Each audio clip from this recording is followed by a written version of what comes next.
तुमने डॉक्टर की डिग्री ली, वो डिग्री तुम्हारी यहीं काम करने वाली है।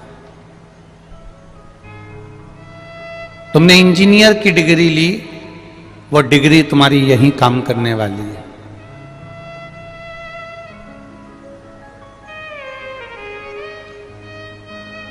तुम कोई एसपी, कलेक्टर, एसडीएम, डीएसपी जो भी तुम बनना चाहते थे, ये सारी डिग्रियां तुम्हारी केवल यहीं काम करने वाली है। वहां वो डिग्री काम नहीं आएगी तुम्हारी, वहां पर केवल एक डिग्री काम आएगी कि जिंदगी में तुमने किसी को एक गिलास पानी पिलाया, कभी किसी को एक अन्न का दाना खिलाया, किसी के दुख में तुम खड़े हुए हो, किसी के कष्ट में तुम सामने आए हो, किसी की तकलीफ को तुमने अपनी तकलीफ मानी है, और वो भी बिना दिखावे के, बिना दिखावे के।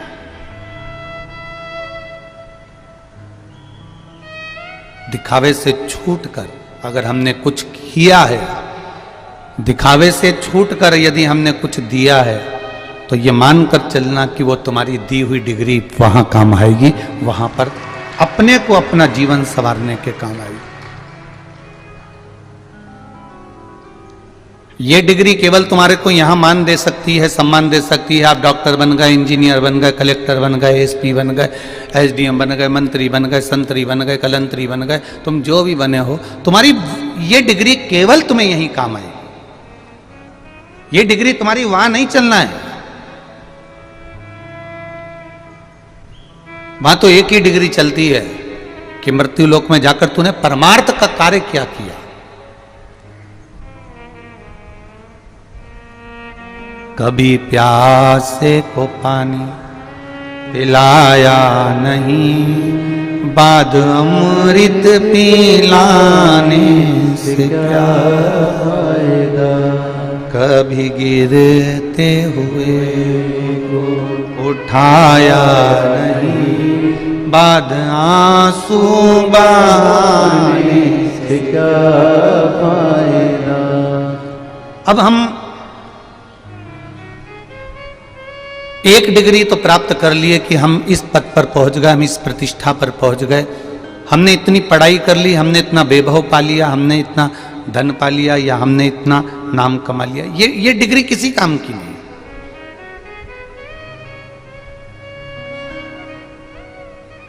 डिग्री एक मूल है।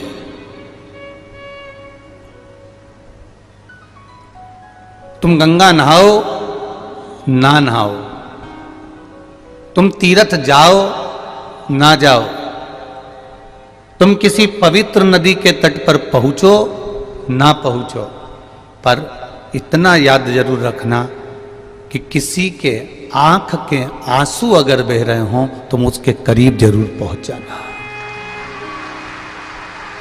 उसके करीब,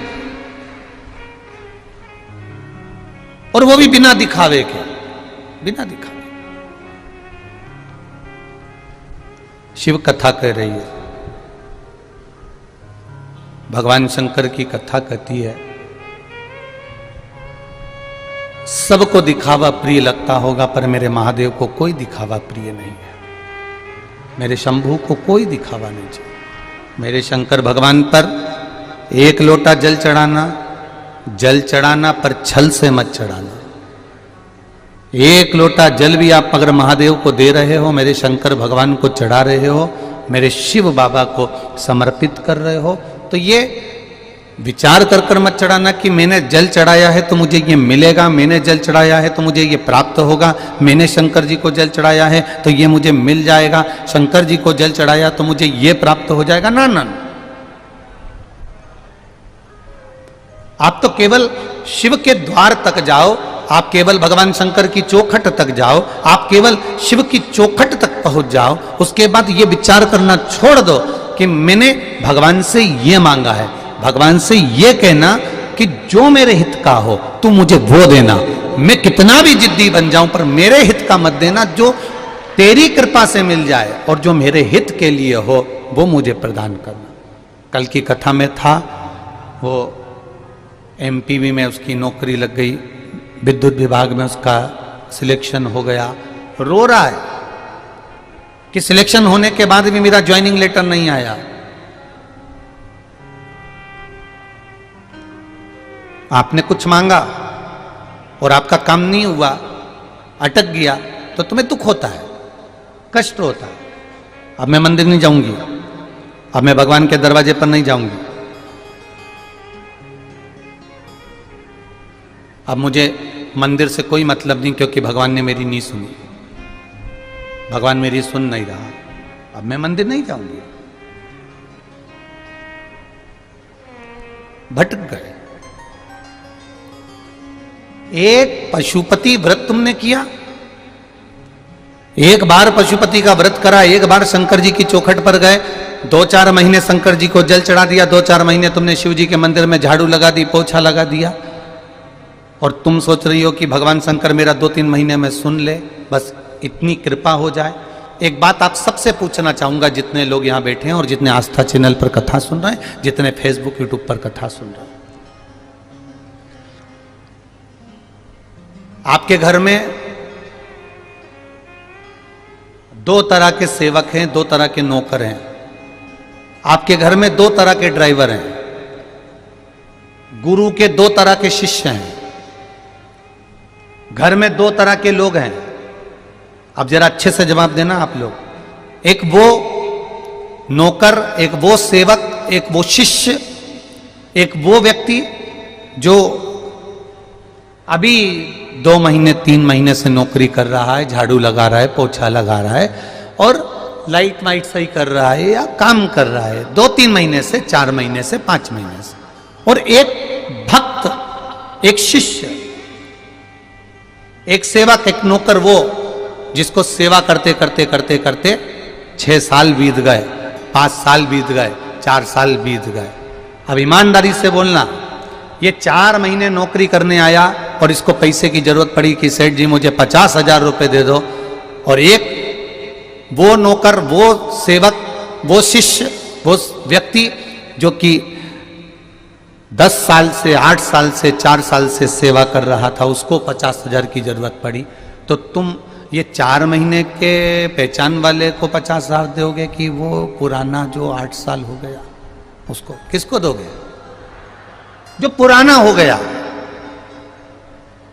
क्योंकि तुमने उसको परख लिया, तुमने उसका व्यवहार देख लिया, तुमने उसका नेचर देख लिया, तुमने उसको परख लिया कि इसके भरोसे में कुछ भी छोड़कर चले जाता हूं, ये संभाल लेता है, मैंने इसको कुछ भी दे दिया, इसने संभाल लिया, मैंने कुछ भी करा, इसने संभाल लिया। तुम उसको देख रहे हो, तुम उसको देख चुके हो, 8 साल, 10 साल, 4 साल, 6 साल आपने उसको परखा है, और उसको परखने के बाद अब आप उसको 50,000 रुपए देने को तैयार हो गए। एक 4 महीने का, 6 महीने का, 3 महीने का, 8 महीने का, 15 महीने का, बस इसको तुमने देखा और इसको 50,000 रुपए तुमने नहीं दिए, क्योंकि तुम्हें मालूम है ये तो अभी आया है, अभी तो काम करना चालू करा, अभी ऐसे में इसको 50,000 कैसे दे सकता हूं। उसी तरह जैसे पुरानी सेवा करने वाले को, ड्राइवर को, नौकर को, चाकर को, सेवक को, शिष्य को, भक्त को आप तुरंत निकाल कर दे देते हो और नए को थोड़ा सोच समझ कर देते हो, उसी तरह शिव की जो भक्ति है, तुम जितनी करते चले जाओगे, करते चले जाओगे, करते चले जाओगे, उतना वो देते चले जाएगा,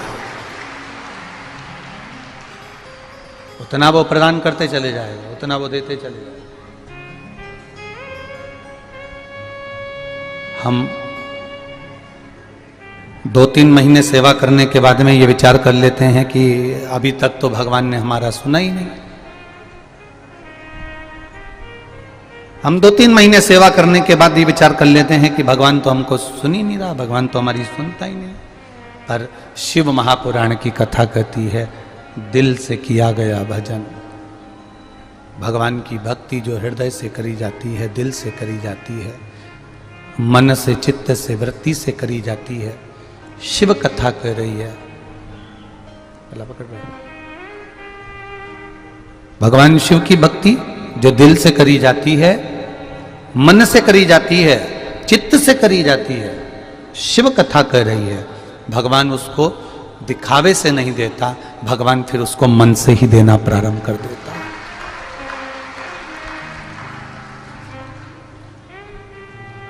मेरे भोले तेरी नौकरी सबसे बढ़िया है, तेरे दरवाजे की चाकरी सबसे बढ़िया है, सबसे खरी।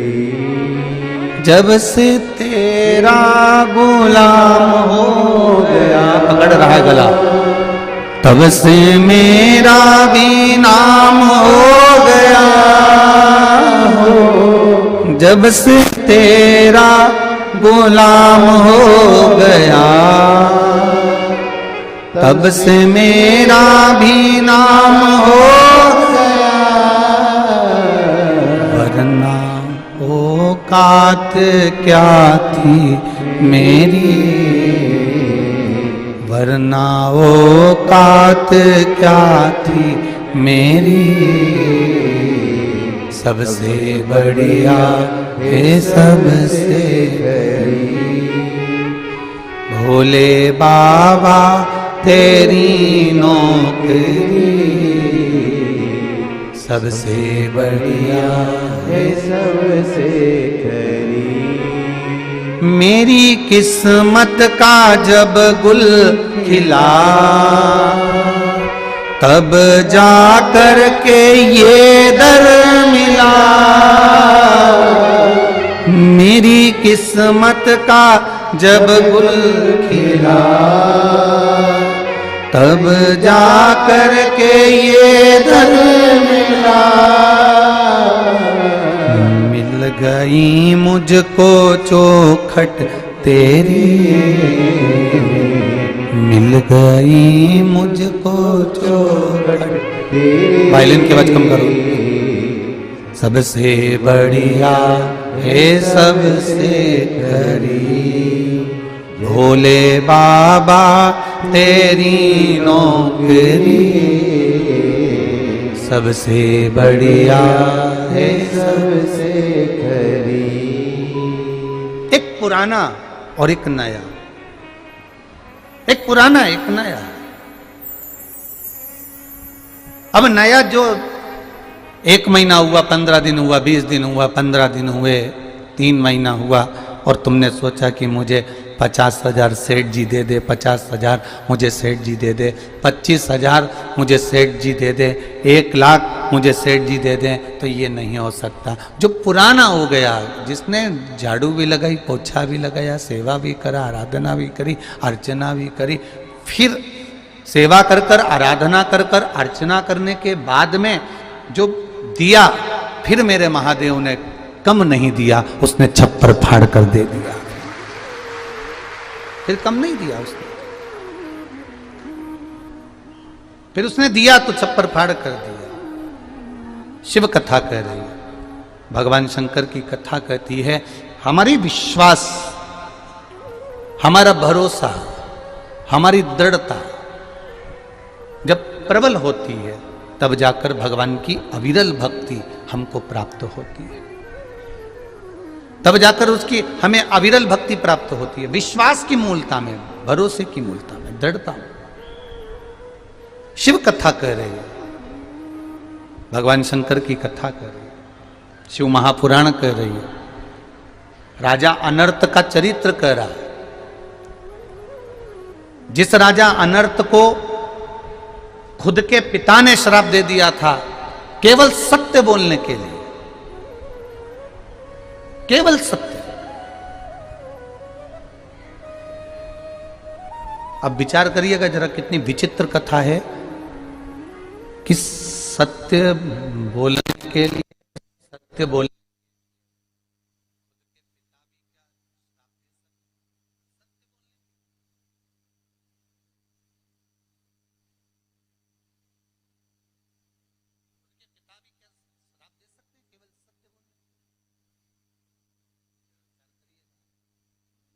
स्मरण करिएगा थोड़ा सा। अब राजा अनर्त के जो पिताजी थे, एक बार सभा में बैठे हुए थे, और सभा में बैठे हुए राजा अनर्त के पिताजी ने कह दिया था कि ये पूरी सृष्टि सब कुछ मेरा, कह दिया। और ये सारी सृष्टि मेरी है। दक्षिण का राज्य में इसको देता हूं, पश्चिम का राज्य में इसको देता हूं, पूरब का राज्य में इसको देता हूं, उत्तर का राज्य में इसको देता हूं।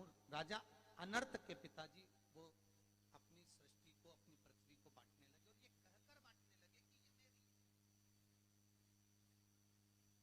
वहीं पर सारे भाई तो कुछ नहीं बोले, क्योंकि उनको राज मिल गया, सत्ता मिल गई, कि दक्षिण का राज्य हमें मिल गया, पूरब का राज्य इनको मिल गया, पश्चिम का राज्य इनको मिल गया। पर केवल एक और वो थे राजा अनर्त। केवल एक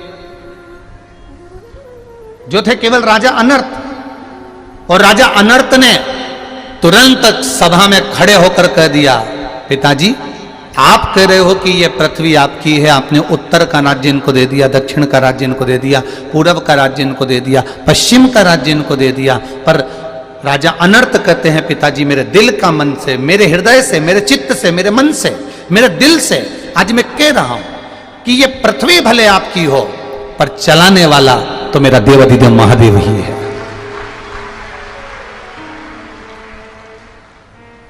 घर तुम्हारा हो सकता है, दुकान तुम्हारी हो सकती है,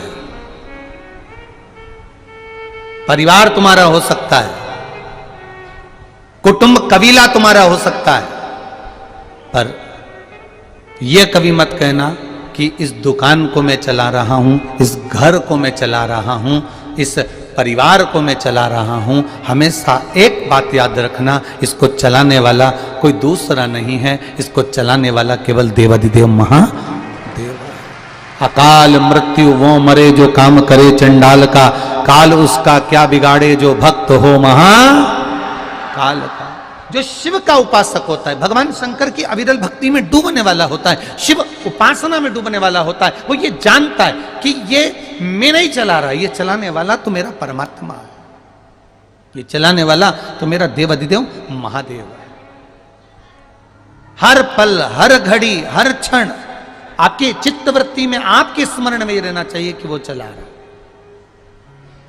आपकी चित्तवृत्ति में रहना चाहिए। और सरल भाषा में समझ लो आज की कथा को। आज कौन से दिन की कथा है? 5वें दिन की। कल की कथा और परसों की कथा। कल कथा का समय तो यही रहेगा 1 बजे से 4 बजे तक।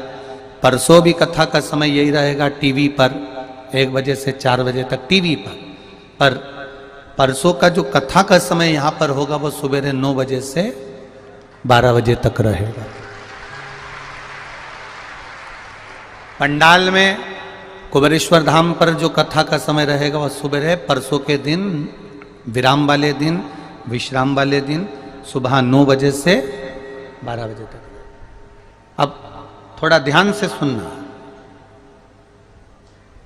घर तुम्हारा है, मकान तुम्हारा है, जमीन तुम्हारी है, जायदाद तुम्हारी है, परिवार तुम्हारा है, कुटुंब तुम्हारा है, पर चलाने वाले तुम नहीं, चलाने वाला मेरा देवाधिदेव महादेव। उस पर तुम्हारी दृष्टि होना चाहिए।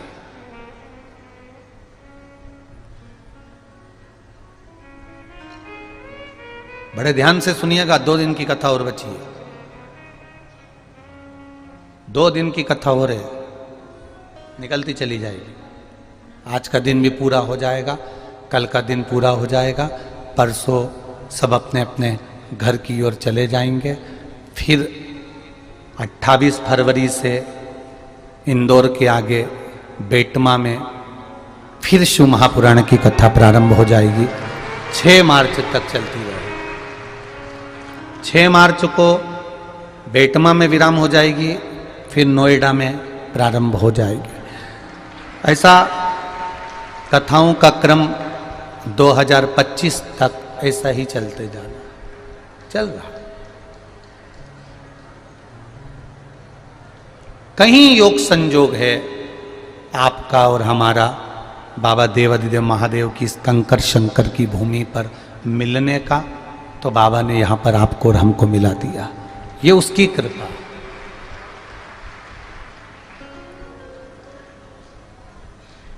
ये उसकी करुणा, ये उसकी उदारता है। और उसी की कृपा से ये पावन अपन शिव महापुराण की कथा को सुन रहे हैं। आज अगर ये कुबेरेश्वर धाम कंकर शंकर की भूमि नहीं होती तो शायद हम भी शिव महापुराण की कथा ना तो यहां बाच रहे होते और ना आप यहां सुन रहे होते। ये उसकी उदारता, उसकी कृपा से अपन लोग यहां बैठे। कौन बैठा?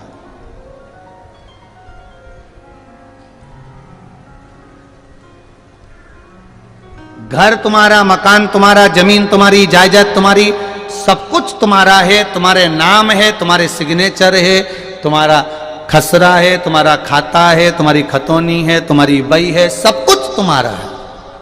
पर चलाने वाले तुम नहीं हो, चलाने वाला मेरा देवाधिदेव महादेव। ये सैनिक लोग, पुलिस वाले, गार्ड, ये सब जो बंदूक रखते हैं ना, देखे तुमने कि नहीं देखे?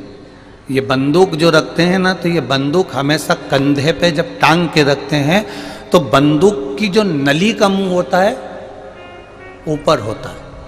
तो किसी पुलिस वाले से, किसी गार्ड से ये पूछना कि इसको सीधी क्यों नहीं रखते रे, इसको ऐसी क्यों नहीं रखते, ऐसी क्यों नहीं रखते, ऐसी क्यों नहीं रखते, नीचे क्यों नहीं रखते, इसको हमेशा ऊपर क्यों रखते हैं? तो क्योंकि पुलिस वाले को भी मालूम है कि ऊपर चल भी जाएगी तो वो चला देगा। अगर ऊपर चल भी गई तो वो चला देगा, हम जानते हैं। पर इधर उधर चल गई तो कोई चलने नहीं देगा।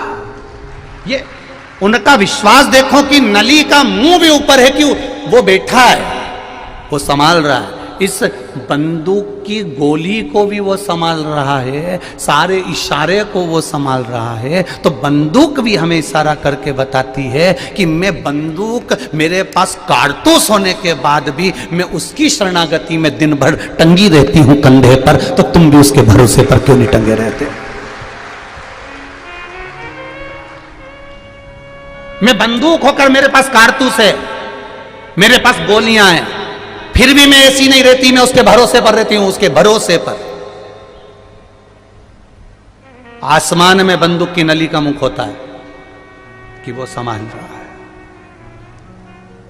वो विश्वास तुम्हारे भीतर होना चाहिए।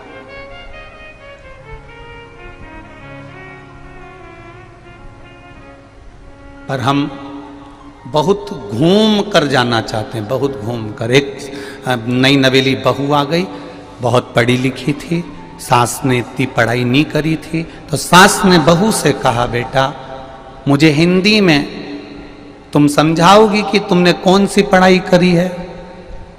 अंग्रेजी में मत समझाना, मुझे हिंदी में समझाओ। अब बहू भी चक्कर खाने लगी कि मेरी सास को मैं हिंदी में कैसे समझाऊं।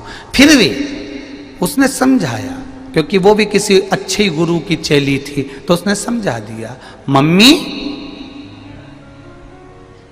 नेत्र नेत्र चाय, मैंने पढ़ाई करी है। कौन सी करी है? नेत्र नेत्र चाय। तो छोरा वहीं बैठा था बेटा, तो माँ ने बेटे से पूछ लिया, ये कौन सी पढ़ाई है रे छोरा? तो कि मम्मी IIT, इसने IIT करी है। IIT, नेत्र नेत्र चाय, इसने पढ़ा है। पहुंचे वही है, पर घूम कर पहुंचे, घूम कर जाना है। हमारी भी आदत है, जाना सबको वही है। 4 बांस, 4 कंधे और 40 कंडे तो कोई भी दे देगा, वो भी आ जाएगा देने के लिए। जाना वही है, उसी की चौखट पर जाना है, उसी के दरवाजे पर जाना है, उसी के पास जाना है, उसी के करीब जाना है हमको। और सब उसके पास छोड़ने के बाद सब एकदम फ्री हो जाते, एकदम फ्री। जब तक हम उस महादेव के पास नहीं पहुंचते तब तक सबको हमारी चिंता रहती है। जब हम महादेव के पास पहुंच जाते हैं, शंकर जी के करीब में पहुंच जाते हैं, तब हमारी चिंता कोई नहीं करता। तुम ईमानदारी से बोलना, जब तक जिंदा हो तब तक सोचेंगे मम्मी नहीं आई, काका जी नहीं आया, फूफा जी नहीं आया, मामा जी नहीं आया, जजमान नहीं आया, पंडित जी नहीं आया, जीजी भाई नहीं आई, काका जी नहीं आया। जब तक जिंदा हो तब तक तुम्हें लगता है कि उसको हर पल याद करते रहते हो, हर पल स्मरण करते रहते हो, हर पल उसकी याद तुम्हें सताती रहती है। कब तक? जब तक वो जिंदा है। और जैसे ही वो मर गया, ले जाकर उसको शमशान में छोड़ दिया, शिव के द्वार पर ले जाकर जब छोड़ दिया, शंकर की चौखट पर ले जाकर जब छोड़ दिया, तब तुम एकदम फ्री हो गए। फिर किसी ने याद नहीं करा, कोई नहीं कहता कि वो काका जी कहाँ गया, वो व्यक्ति कहाँ गया, फिर किसी ने याद नहीं किया।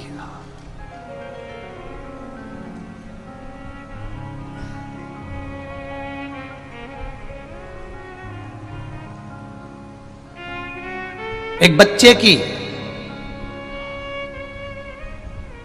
एक व्यक्ति की सही समाधि, सही साधना कहां लगती है? तो कहा मां की गोद में लगती है। बच्चा सब दूर खेलता है, पर मां की गोद में आकर जैसे ही बैठता है, बच्चे की धीरे धीरे आंख लगने लगती है। उसी तरह तुम पूरी दुनिया में खेलते रहो। ये इतना बड़ा मेला ठेला लगा है, यहाँ से गुड़बेला तक चले गए, नापली तक चले गए, चितावलिया तक चले गए, सीहोर तक चले गए, सब दूर दिन भर घूम रहे हो। और घूमने के बाद जैसे ही तुम तैयारी कर कर बैठे थे कि मुझे शिव महापुराण की कथा सुनना है, 1 बजे से 4 बजे तक कथा सुनना है, 1 बजे से 4 बजे तक कथा सुनना है, बस तुम कथा में जाकर बैठे। अभी तुम घूम रहे थे, अभी तुम फिर रहे थे, अभी तुम खा रहे थे, अभी तुम पी रहे थे, बड़े एंजॉय कर रहे थे। और जैसे ही कथा चालू होने का 1 बजे का समय हुआ, उसके ठीक 20 मिनट पहले तुमको ऐसा लगने लगा कि मुझे नींद की झपकी आ रही है।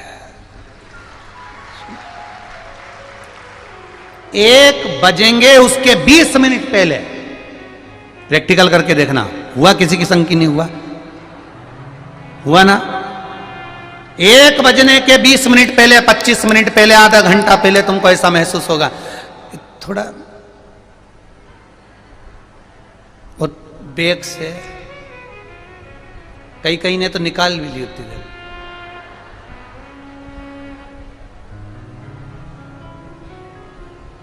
फिर टीवी उसने एलईडी में देखा, अभी तो मूंछ वाला ही बोल रहा है।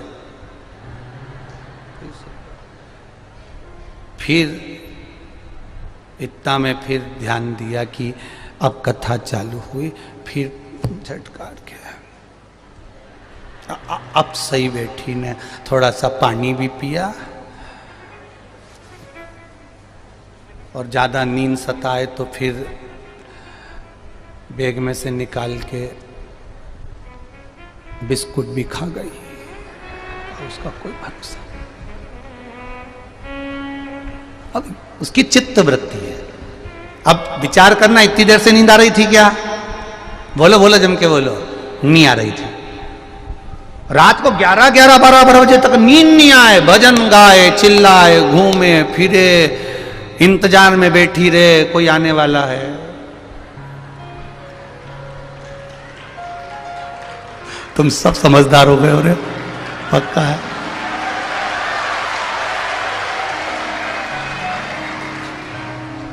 अब बोलना मत ही, चुप रहो, बस शांति रखो। तुम बहुत समझदार हो गए सब। ऐसी गोला बना के बैठती है, तू उधर से देखना, तू उधर से देखना, तू उधर से देखना, तू इधर से देखना, और भजन गाती रहेगी, तेरे डमरू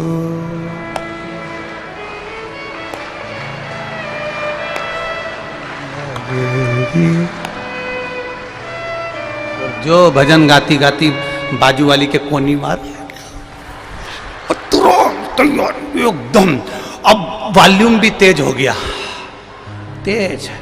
इतने में भोलानाथ आया, बाजू में बैठा, पानी पिया, और तुम्हें भी पानी पिला के शिव तत्व था, शंभु।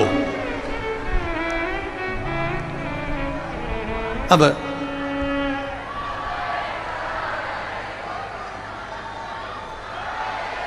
सही है, सही है, सही है। तुम बिगड़े हुओं का तो बाबा ही एक सहारा है, पक्का है, तो निश्चित है। हो बोल बम का नारा है, बस उसकी शरणागति। अब नींद नहीं आ रही, रात रात को 12-12 1-1 बजे तक नहीं आए, पर कथा चालू हो उसके 20 मिनट पहले, आधा घंटा पहले, जितने आस्था चैनल पर सुन रहे हो, जितने फेसबुक पर सुन रहे हो, तुमसे भी कहूंगा, तुम्हारा भी अनुभव होगा। तुम्हें ऐसे नींद नहीं आएगी, पर कथा चालू होने के आधे घंटे पहले थोड़ी सी झपकी, थोड़ी सी ललकता नींद की जरूर आएगी। क्यों? क्योंकि बच्चा सब दूर घूमता है, पर मां और पिता की गोद में बच्चा चैन से बैठा रहता है, आनंद में बैठा रहता है, निर्भीक हो जाता है।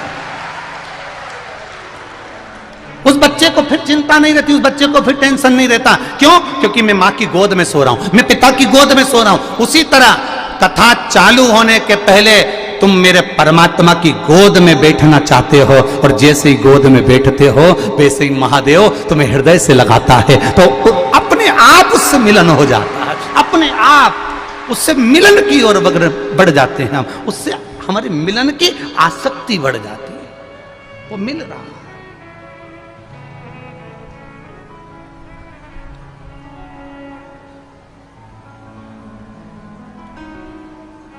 मिलन की आसक्ति बढ़ती है। महाराज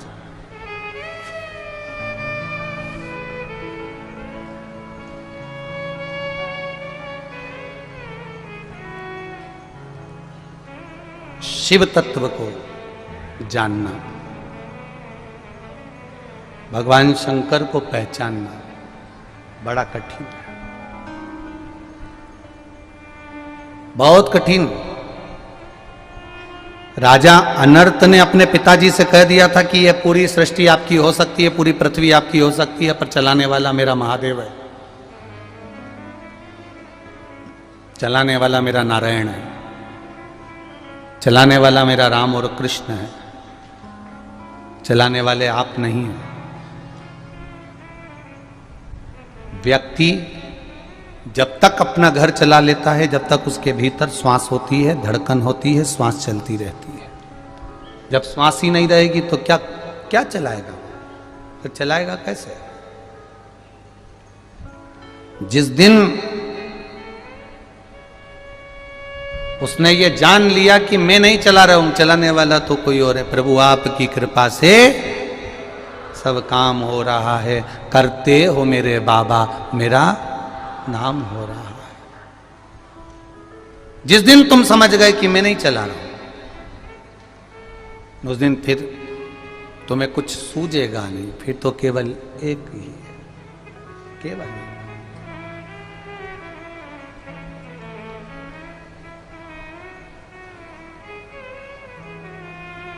महाराज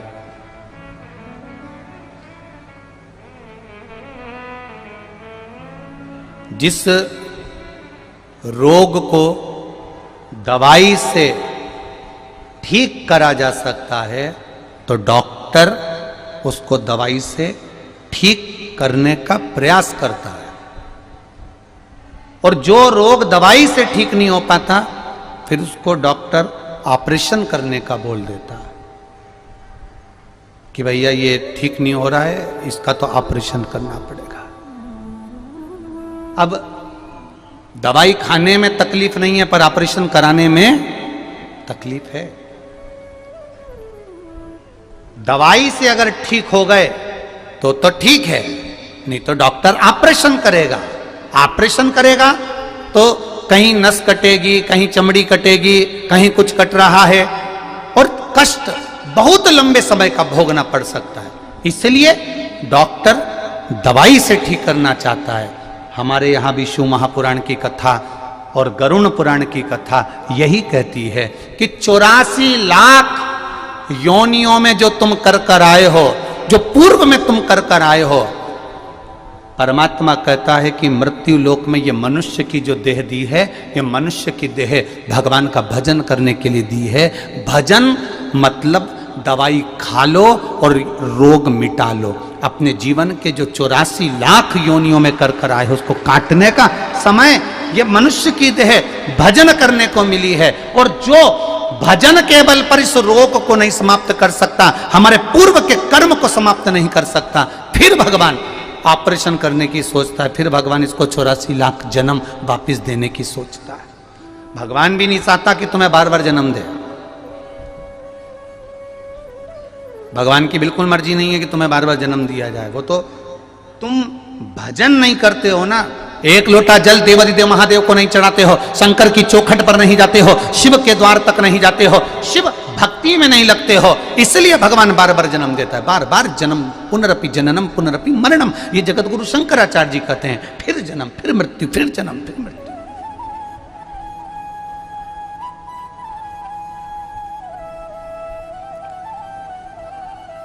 पर भगवान से कह देना प्रभु मेरे को अब जन्म मत देना, बहुत मुश्किल है। हम तेरी दुनिया में आकर खो गए, कर ना पाए हरि भजन और सो गए, कर ना पाए हरि भजन और सो। हम संसार सागर में आने के बाद, मृत्यु लोक में आने के बाद फिर फंस गए। हम तेरा भजन नहीं कर पाए, हम तेरा स्मरण नहीं कर पाए, हम तेरा कीर्तन नहीं कर पाए, हम तेरा मंत्र जाप नहीं कर पाए, हम तेरा नाम जाप नहीं कर पाए, हम शिव भक्ति में नहीं डूब पाए।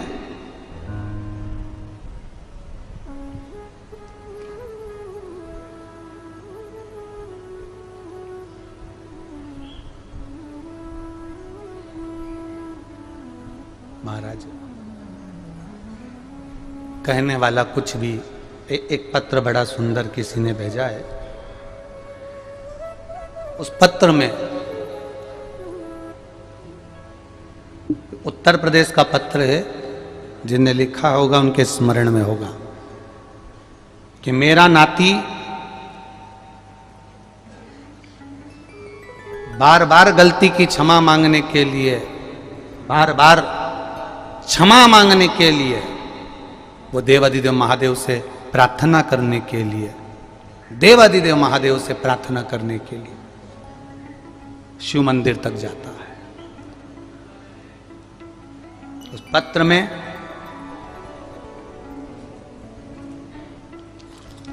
हम उस पत्र को टीवी पे नहीं दिखाएंगे, बस नाम पढ़ देंगे और उसमें बहुत सारी बातें उन्होंने अपने हृदय की भी लिखी हो।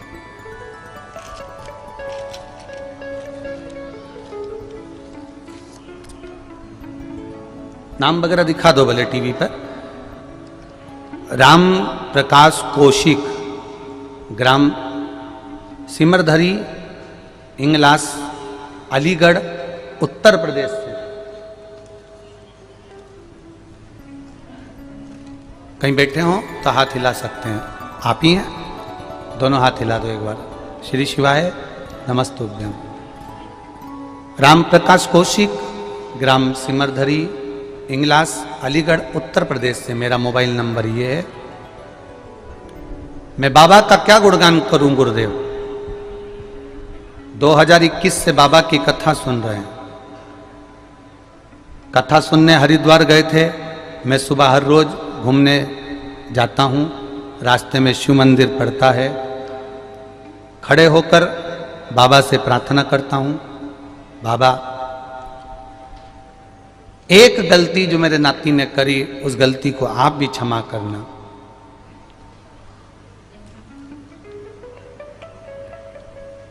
उस गलती के कारण उसको कष्ट हो रहा है, पर आप क्षमा करोगे ये निश्चित है, आप कृपा करोगे निश्चित है।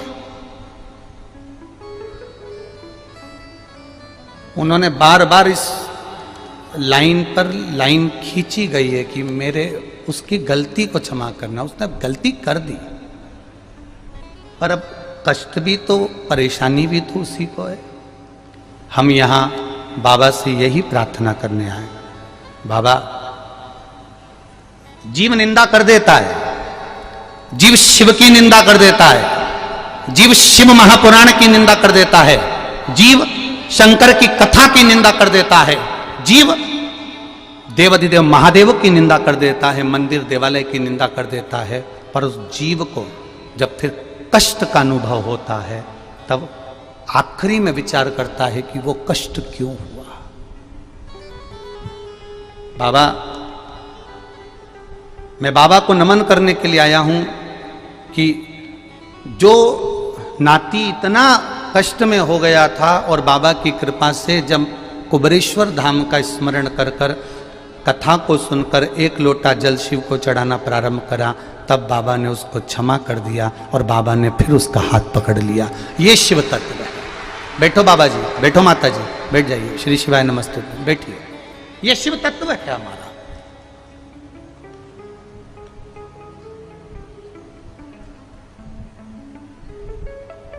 कहने वाला कह देता है, बड़ी मस्ती में कह देता है साहब, बड़ी मस्ती में, बड़ी अलमस्ती में लोग कहकर चले जाते। पर रोज प्रतिदिन आरती के बाद हम आपसे एक बात जरूर कहते हैं, सुनिए ना। आरती के बाद क्या कहते हैं कि जितना समय कंकर संकर की भूमि पर रहना, उतना समय आप भजन करना, मंत्र जपना, नाम जपना, स्मरण करना, क्योंकि बाबा ने ना जाने क्यों आपको पकड़कर यहां बुलाया है, ये वही जान सकता है। आरती के बाद हम प्रतिदिन आपसे कहते हैं कि कोई व्यर्थ बात में ना पढ़कर भजन करना। आग लगे बस्ती में अपन रहो मस्ती में। भजन करना जितना कर सकते हो करो, जितना स्मरण कर सकते हो करो। बहुत दुखी थे कुछ लोग, क्योंकि जैसे जैसे भजन करने वाले आते हैं, धर्मात्मा आते हैं, संकीर्तन करने वाले आते हैं, कीर्तन करने वाले आते हैं, वैसे वैसे चोटे भी बहुत सारे आते हैं। पर आपको पहले भी कथा में कहा, ये चोटे, ये चोर हर कथा में चले जाते हैं, क्योंकि कथा का अनाउंसमेंट तो यहीं से होता है कि कथा वहां होगी, तो ढूंढते ढूंढते चोर हम तो पहुंच जाते हैं। उनको मालूम है भीड़ आती है। पर ये चोर इतनी चेन, इतने मंगलसूत्र, इतने मोबाइल, इतने पर्स चुराने के बाद भी आज भी चोटे की चोटे ही है। आज भी इनका प्रमोशन नहीं हुआ, आज भी ये चोर की चोर हैं। और आपका अगर एक बैग चले भी गया, एक हैंडसेट चले भी गया, आप रो भी लिए, एक चेन गई भी सरी, परंतु मेरे बाबा ने पहले अगर 5 ग्राम की गई तो मेरे बाबा ने 10 ग्राम की बनवा कर तेरे गले में डाल दी।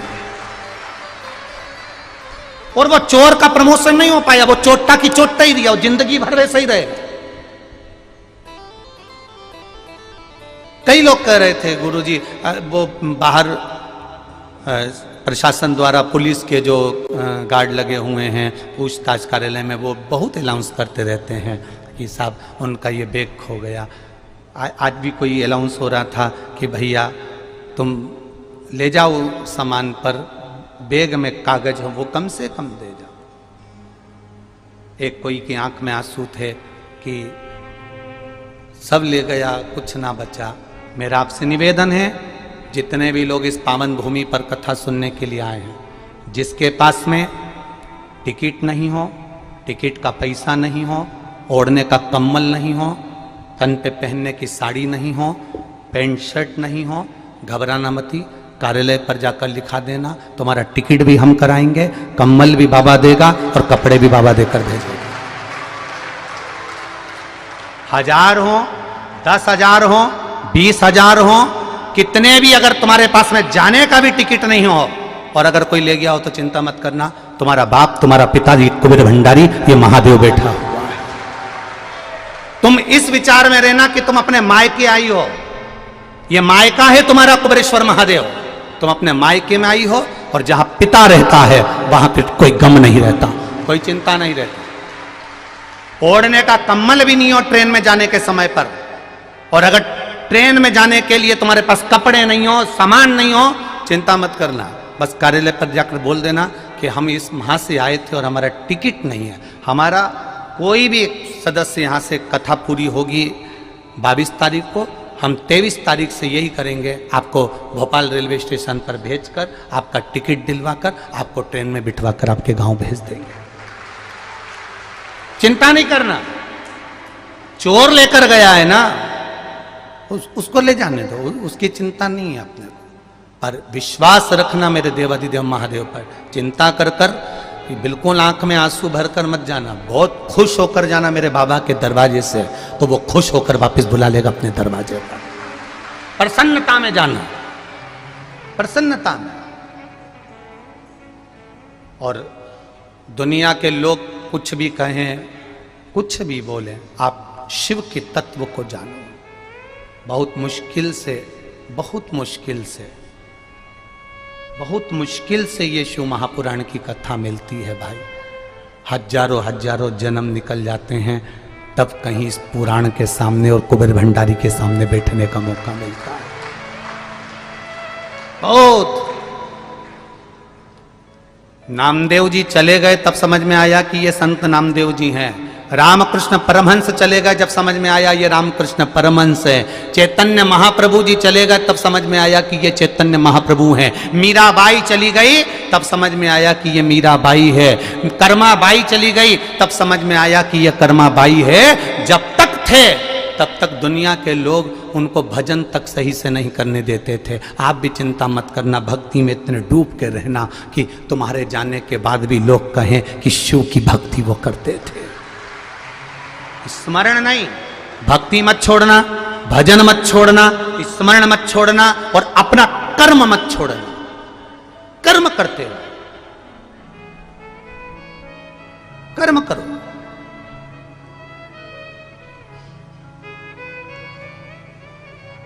ये समिति आपका 100 रुपए का, 200 रुपए का, 300 रुपए का, 500 रुपए का टिकट बनवाकर तुमको भेज भी देगी।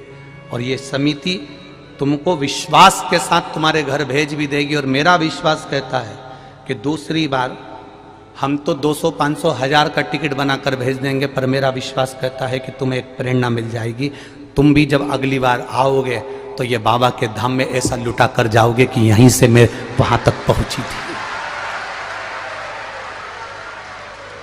जिनका सत्य में अगर उनके पास में 1 रुपया भी नहीं हो, हकीकत में अगर उनके पास में 1 रुपया भी नहीं, जाने का भी पैसा नहीं, तो चिंता मत करना। अगर थोड़ा बहुत हो तो अपने पैसे से जाना, नहीं हो तो बाबा के धाम में आए हो, बाबा से कहकर करवाना। वो है संभालेगा। कोई कहे हमारा बैग में हमारे 2 जोड़ कपड़े, एक परिवार पूरा की पूरा आया, पूरा परिवार आया और बूढ़ी माँ को यहाँ छोड़कर चले गए। हम बूढ़ी माँ रो रही है, हमने उनसे कहा माँ तू खूब प्रेम से भोजन कर, खूब प्रेम से रह। एक बिहार की माता यहाँ आई हुई है, उस बिहार की माता से हमने कह दिया कि इन माता को आप संभालना 6 दिन, 7वें दिन 22 तारीख को इनको हमारे कुबेर भंडारी के पास में छोड़ना, फिर हम इनको आराम से इनके घर तक छोड़कर आएंगे। ऐसा भाव होना चाहिए, ऐसी निर्मलता हो, हृदय चित्त हो आप। हमारे बीच में संजय भैया शुक्ला और विशाल भैया पटेल जी आए हुए हैं। संजय भैया के यहाँ की भी कथा, इंदौर का इतिहास रची, बहुत सुंदर कथा हुई। एक बार जोरदार ताली बजाकर स्वागत करें। और 28 फरवरी से जो बेटमा में कथा है वो विशाल भैया की कथा है। ये भी आपको निमंत्रण देने आए हैं। विशाल भैया एक बार हाथ जोड़ के निमंत्रण दे दो। ये भी आपको निमंत्रण देने आए हैं कि बेटमा की पावन धरा पर आकर आप शिव महापुराण की कथा 28 फरवरी से श्रवण करें 6 मार्च तक। भगवान शिव की भक्ति को धारण करें, अविरल भक्ति। और जब शिव तत्व को आप चिंता कर कर नहीं, भजन कर कर अपना जीवन निकालो। चिंता में बिल्कुल जीवन मत निकालना। 7 दिन के लिए आए हो, इतने प्रसन्न होकर जीना, इतने प्रसन्न होकर जीना कि यहां से जाने के बाद भी कोई तुमसे कहे कहां गई थी तो कह देना कुबेर भंडारी के दरवाजे, उसकी कंकर संकर में सोने के लिए गई। ऐश आराम की जिंदगी होने के लिए नहीं। ऐश आराम में रहना होता तो मैं अपने घर से ही नहीं निकलती, मैं उसके चरणों में सोने के लिए गई थी, उसके चरणों में भजन करने के लिए गई थी। वो मेरा महादेव मेरे पास में है। लोग पूछेंगे वहां तो रुद्राक्ष लेने गई थी तो मिला? अरे पूछो ही मती रे, फिर हंस दिए तुम लोग, पूछो ही मती। भंडारी है वो, कब आधी रात को आता है पता ही नहीं चल पाता है, भंडारी है वो।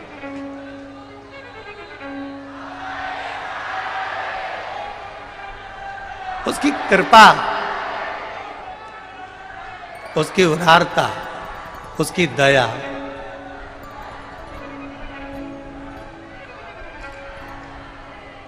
ओ डमरू वाले, ओ काशी वाले, ओ डमरू वाले, ओ काशी वाले, दिल मेरा रखना तेरे हवाले, ओ दिल मेरा रखना तेरे हवाले।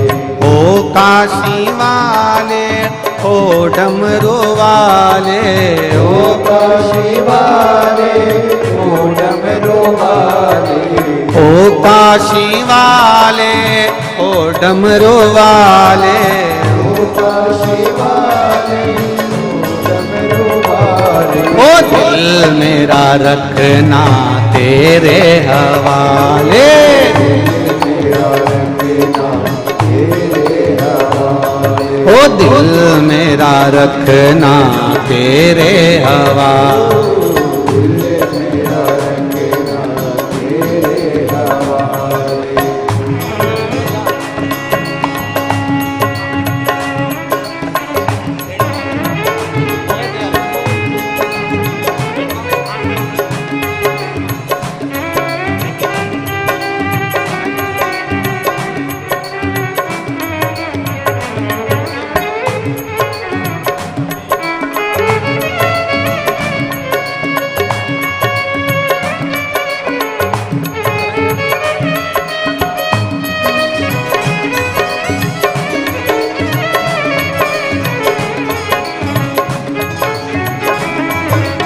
शंभो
अपने चरण से हमको लगा ले, अपने चरण से हमको लगा ले, अपने चरण से हमको लगा ले, अपने चरण से हमको लगा ले। ओ दिल मेरा रखना तेरे हवाले, मेरा रखना तेरे हवाले, दिल मेरा रखना तेरे हवाले।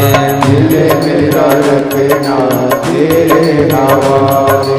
ओ काशी वाले, ओ डमरू वाले, ओ काशी वाले, ओ डमरू वाले, ओ काशी वाले, ओ डमरू वाले, ओ काशी वाले, ओ डमरू वाले। अरे दिल मेरा रखना तेरे हवाले, दिल मेरा रखना तेरे हवाले। हो।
जिस नारी के बच्चादानी के अंदर अगर गर्भ में गांठ हो गई है या बच्चादानी के अंतर्गत कोई भी परेशानी उसके जीवन में आ गई है कि डॉक्टर बोल रहा है कि आपकी ये ऑपरेशन कराना ही पड़ेगा, तो हम इस निवेदन को जरूर करना चाहेंगे कि प्रयास करिएगा। देसी गाय जब गोबर करे, पोटा करे और वो सूख जाए,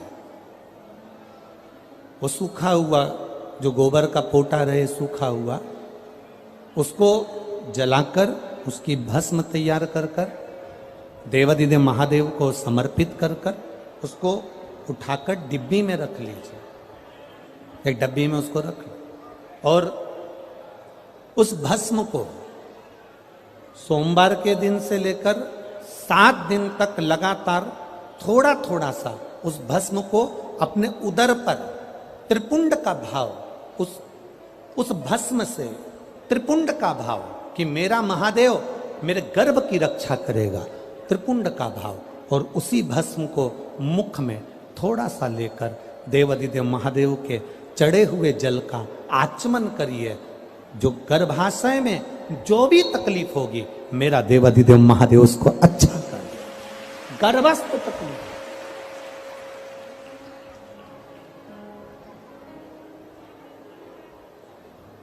तेरी कृपा बिना न ले एक भी अणु लेते श्वास तेरी कृपा से तनो तनो। हे गंगाधर मुक्ति द्वार ओमकार तू भोले ओमकार तू। आयो शरण तिहार शंभो तार तार तू। गर्भस्थ, गर्भ में अगर आपके गर्भाशय में अगर कोई तकलीफ है तो वो गाय के गोबर की, देसी गाय के गोबर की भस्म हमारे जीवन को सुख दे देती। और भी अच्छे से समझे, मान लो आप त्रिपुंड का भाव भी नहीं रख सकते, उदर के ऊपर त्रिपुंड भी नहीं बना सकते, तो केवल भस्म को लेपन ही आप गर्भाशय पर अगर करेंगे तो बाबा उस पर भी कृपा करता है। ऐसा नहीं, शिव तत्व है। सारी समस्या का हल एक लोटा जल।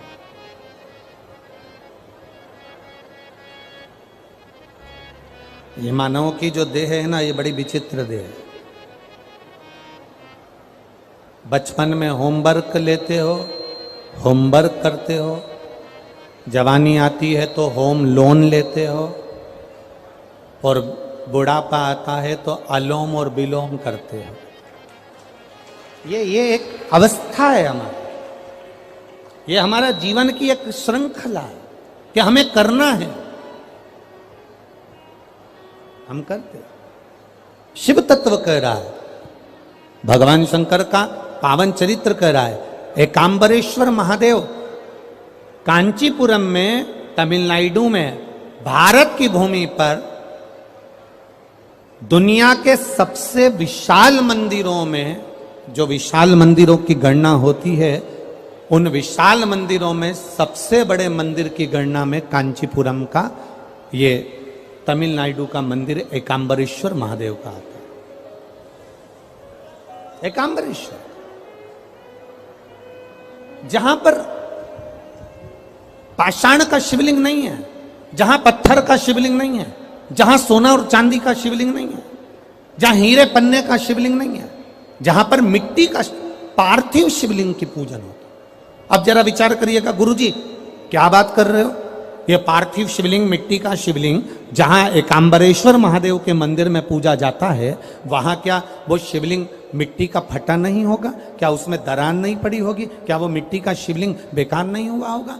हम जब पार्थिव शिवलिंग का निर्माण करते हैं तब उस समय उसमें हम बहुत से पदार्थ डाल देते हैं। आप कुछ डालें ना डालें, दो चीजें मिट्टी के अंदर अवश्य डालें, एक मक्खन या दूध या गाय का, जम के बोलो, घी, और दूसरा भस्म। ये दो चीजें क्यों डालना चाहिए?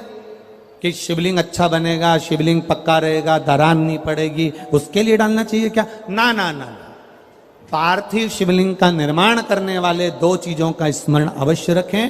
पहला, मिट्टी के अंदर जब हम मक्खन, दूध या गाय का घी डालकर शिवलिंग का निर्माण करते हैं, जिसके घर में वंश नहीं बढ़ता, 20 साल, 25 साल, 15 साल, 12 साल हो गए हों, और जिसके घर में बच्चा ना हुआ हो, हम उनसे भी निवेदन करेंगे कि प्रत्येक प्रदोष, प्रत्येक शिवरात्रि, हर महीने प्रदोष आती है, हर महीने शिवरात्रि आती है, प्रत्येक शिवरात्रि, प्रत्येक प्रदोष को आप मिट्टी के अंदर मक्खन या गाय का दूध या गाय का घी, देसी गाय का मिलाकर शिवलिंग बनाकर उसकी पूजन करना प्रारंभ करें। 1 साल पूरा नहीं होगा, भले 20 साल हो गए होंगे, पर आपका गर्भ जरूर ठहरेगा, ये निश्चित। भले 20 साल हो गए, 22 साल हो गए, 25 साल हो गए, डॉक्टर ने मना कर दिया नहीं होगा, फिर भी आप बाबा पर भरोसा, बोल बम का नारा है, बाबा है। आप विश्वास के साथ शिव की आराधना करिए। गाय, देसी गौ माता का दूध, मक्खन, घी, ये हमारे मिट्टी के अंदर मिलाकर जब हम शिवलिंग का निर्माण करते हैं तो हमारा वंश बढ़ता। दूसरा भस्म, दूसरी चीज क्या है?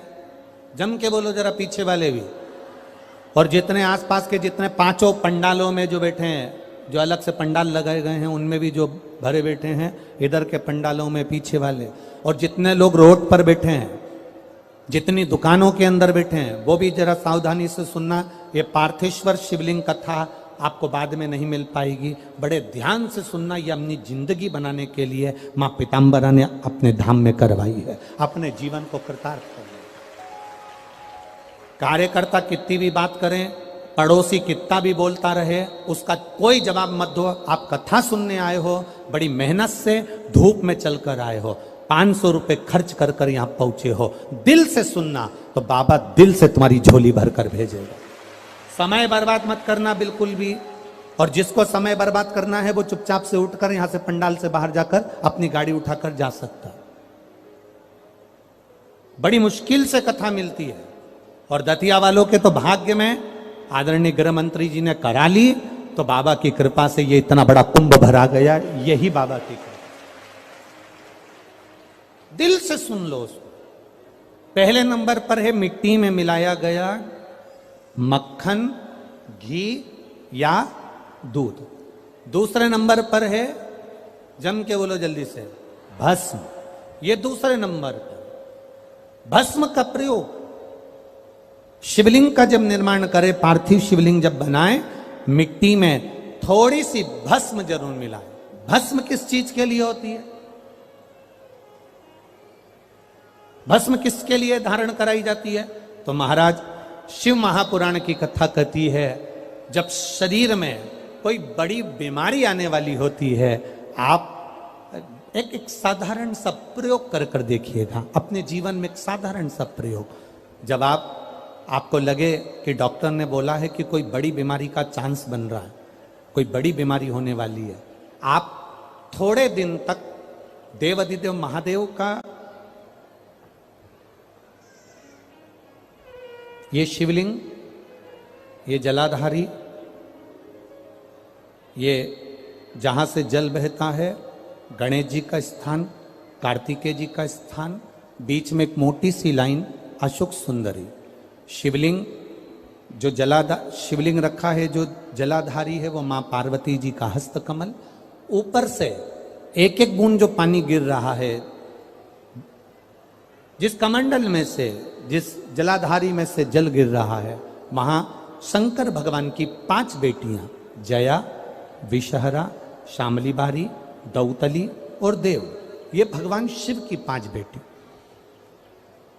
जब आपको लग रहा है कि मेरी जांच होने जा रही है, जब आपको लग रहा है कि मुझे डॉक्टर को दिखाने जा रहे हैं, मुझे लग रहा है कि कोई बड़ी बीमारी ना निकल जाए, अल्ट्रासाउंड करा रहे हैं, एक्सरे करा रहे हैं, उससे पहले घर में अगर थोड़ी सी भस्म रखी है, उस भस्म को जब आप जल चढ़ाने के लिए शिव जी के मंदिर में जाओ, हॉस्पिटल में दिखाने के लिए जांच कराने जाओ, उससे पहले एक काम जरूर करना, शंकर भगवान का जहां शिवलिंग रखा है, उस शिवलिंग के पास में भस्म का लेपन कर कर देवाधिदेव महादेव पर 1 लोटा जल समर्पित कर कर उसी भस्म को अपने कलेजे पर, अपने हृदय पर लगाकर देवाधिदेव महादेव का पंचाक्षर मंत्र नमः शिवाय, षडाक्षर मंत्र ओम नमः शिवाय या श्री शिवाय नमस्तुभ्यम बोलकर फिर आप जांच के लिए चले जाओ।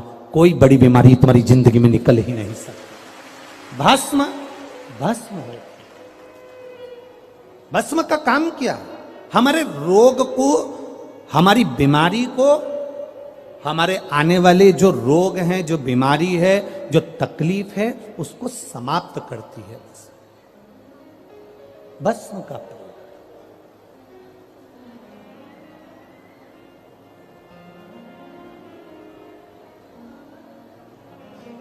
शिवलिंग का निर्माण कर रहे हो, पार्थिव शिवलिंग का, उसमें थोड़ी सी भस्म हमारी बीमारी को हर लेती है, थोड़ी सी भस्म हमारी तकलीफ को हर लेती है। भस्म का प्रयोग।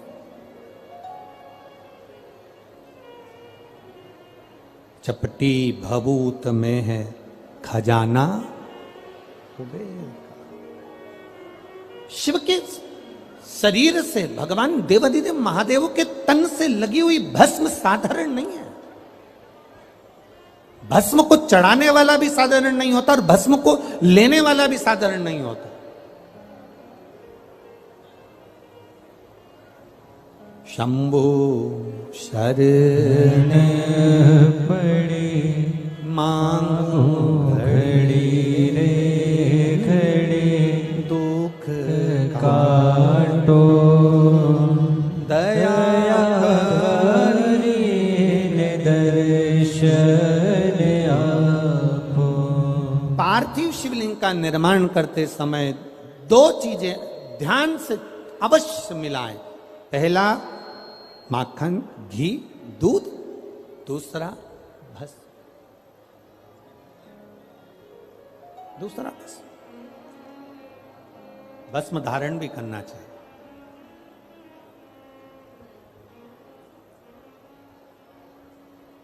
आज हम सुबह जब 10 बजे सबसे मिल रहे थे तो एक भाई ने, अब वो कौन था हमें नहीं मालूम, उसने हमसे जाते जाते एक प्रश्न किया, गुरुजी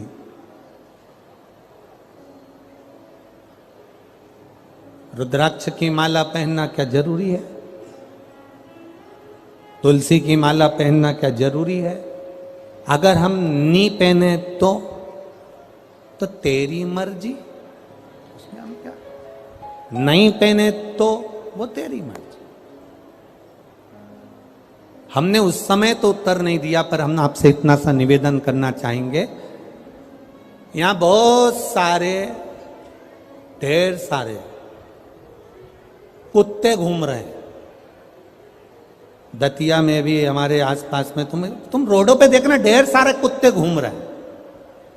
उसमें एक कुत्ता ऐसा होता है जिसके गले में पट्टा डला होता है, तो पट्टा डला हुआ कुत्ता लगता है कि इस कुत्ते का कोई मालिक है।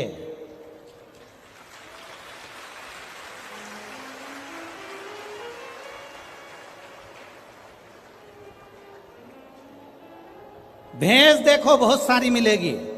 भैंस के गले में अगर पट्टा डला हुआ है, डोरी बंधी है, तो भैंस का कोई मालिक, बोलते जाओ रे दतिया वालों, भैंस का कोई मालिक है।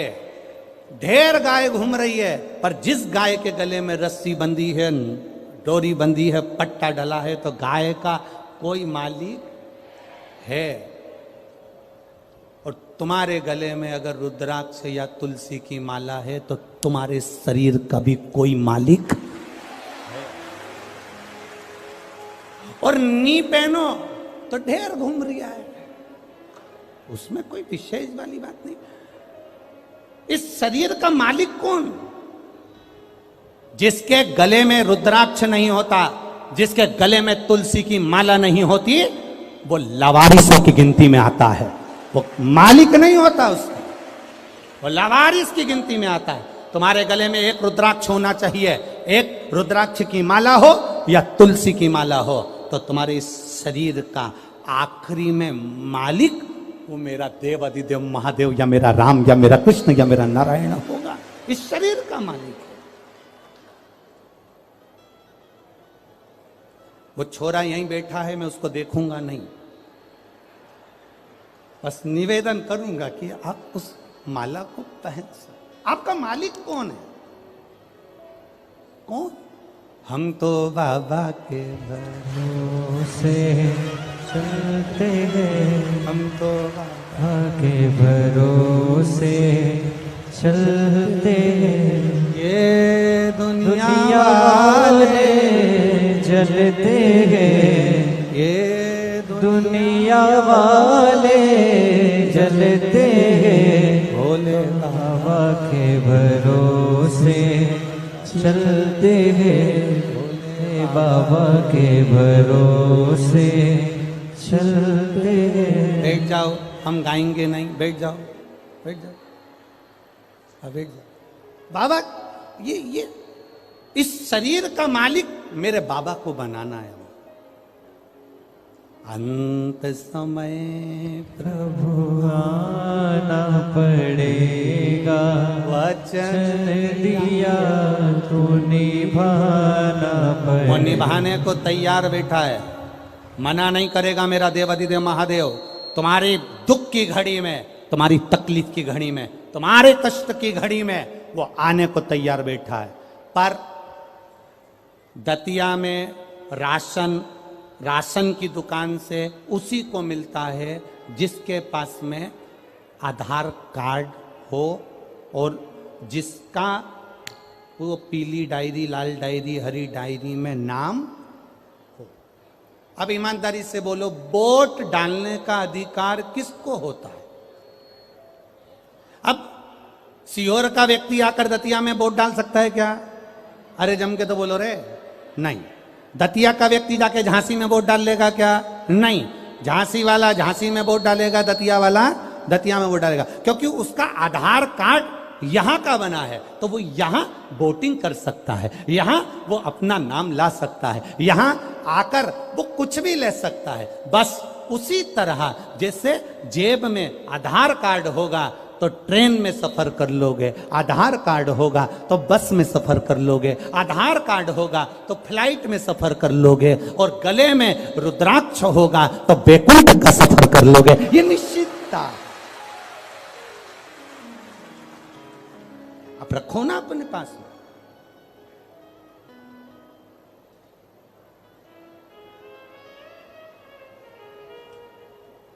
सोने की माला और रुद्राक्ष की माला में एक ही अंतर है। सोने की माला रात को मरोगे,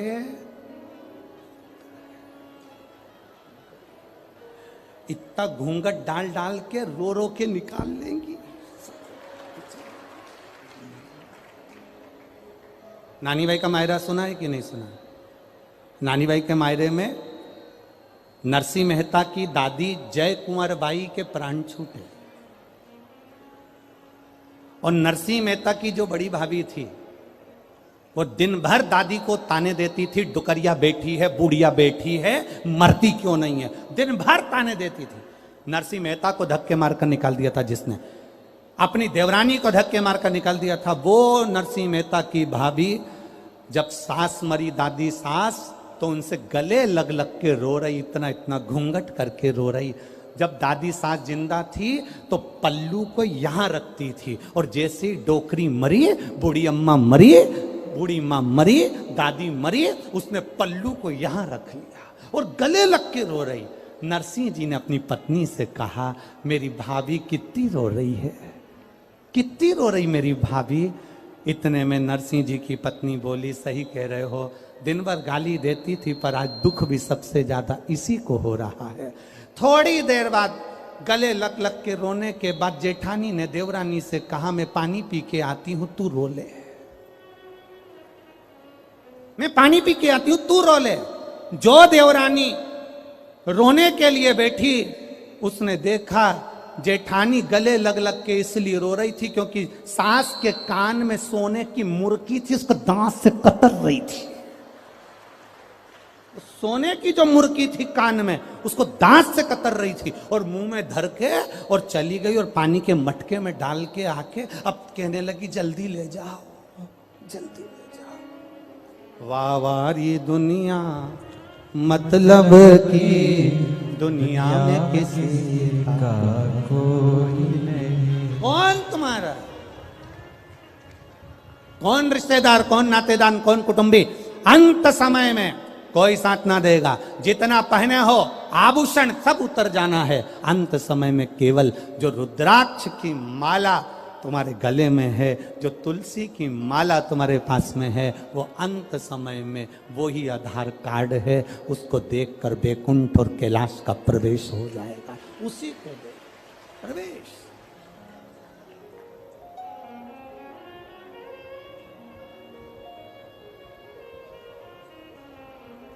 सोने की चेन गले में होगी तो चोर की नजर होगी।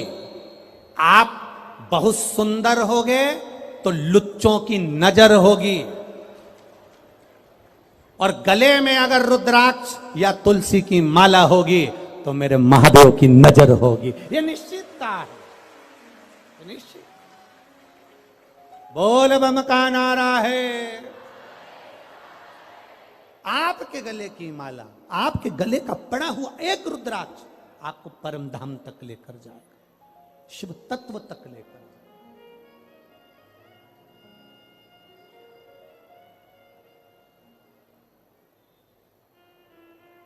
साधारण नहीं शिव,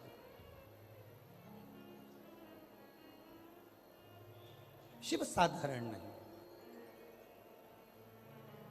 एक बार की बात है, शंकर भगवान से माता पार्वती जी ने कहा, प्रभु मेरा मन है, मेरा मन, बाबा एकांत में जाकर मैं तप करना चाहती हूं, मेरा मन है। शिव जी ने कहा जाओ। यही कांचीपुरम का जो तमिलनाडु क्षेत्र के अंतर्गत कांचीपुरम है, और वहीं पर एक आम के पेड़ के नीचे माता पार्वती तप करने के लिए बैठ गई। आम के पल्लव में, आम के पेड़ के नीचे। अब थोड़ा ध्यान देने वाला विषय है, थोड़ा ध्यान दीजिएगा। हो जितने भी बैठे हो बड़ा ध्यान देना। शंकर भगवान का तीसरा नेत्र खुला, कामदेव आम के पेड़ पर चढ़ा हुआ था। काय के वृक्ष पर था? आम के पेड़ पर। पार्वती जी ने जो तप साधना करी वो आम के पेड़ के नीचे करी। हमारे सनातन हिंदू धर्म में दरवाजे पर जो बंदरवार बांधी जाती है उसमें आम के पत्ते लगाए जाते हैं। कलश स्थापना करी जाती है तो उसमें आम के पत्ते रखे जाते हैं। घर में कोई अच्छा कार्य होता है तो आम के पत्ते लगाते हैं। आम के पत्ते।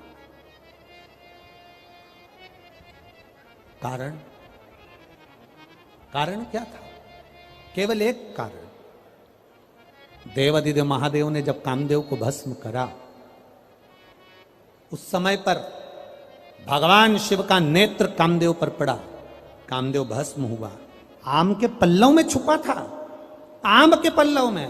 आम का वृक्ष भी उस समय पर कामदेव के भस्म होने पर जलने लगा, तड़पने लगा, चिल्लाने लगा। आम के पल्लव में से आवाज आने लगी, बाबा बाबा बाबा कहकर जब पुकारा, बाबा बाबा कहकर पुकारा, 2 बार आम के पल्लव ने कष्ट होने पर हर हर कह दिया। क्या बोला है? जम के बोलो जरा। हर हर।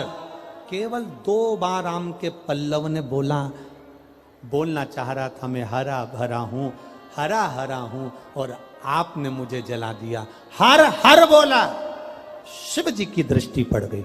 भोलेनाथ जी ने, कामदेव भस्म होकर जमीन पर गिरे और आम के पल्लव को, आम के वृक्ष को शिव जी ने भस्म होने से रोक दिया और कहा, सुन आम के वृक्ष, आम के पल्लव, तूने हर हर कहा है, इसलिए तेरे को मैं भस्म नहीं करूंगा।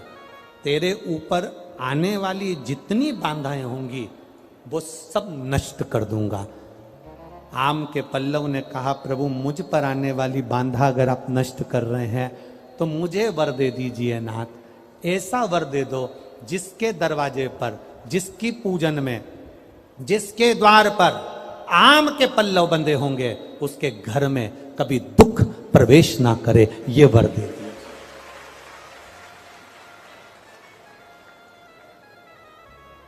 शिव मंदिर जाते हो आप लोग? सब लोग जाते हैं? हफ्ते में 1 बार का नियम बना लो, मुख से बोलने का, हर हर। ज्यादा बार नहीं बोलो तो हम तो पहले बोलते थे, ऐसा नहीं कि हम कथा में नहीं बोलते थे, हमारी आदत थी, हम पहले कथा में बोलते थे, दीन बंधु दयालु दया कीजिए, जो दोनों हाथ उठाकर हर हर महादेव नहीं बोले उसको उठा लीजिए। हम ऐसा बोलते थे, हमारी आदत में था, और लोग हाथ उठाकर बोलते थे। परंतु कई लोगों ने पत्र लिखे कि गुरुजी आप कहते हो कि हर हर महादेव बोलिए, नहीं तो भगवान उठा लीजिए। हम केवल इतना सा कहना चाहते हैं कि आप ऐसा बोलना बंद कर दो, क्योंकि हम हेडफोन लगा के कथा सुनते रहते हैं और गाड़ी चलाते रहते हैं।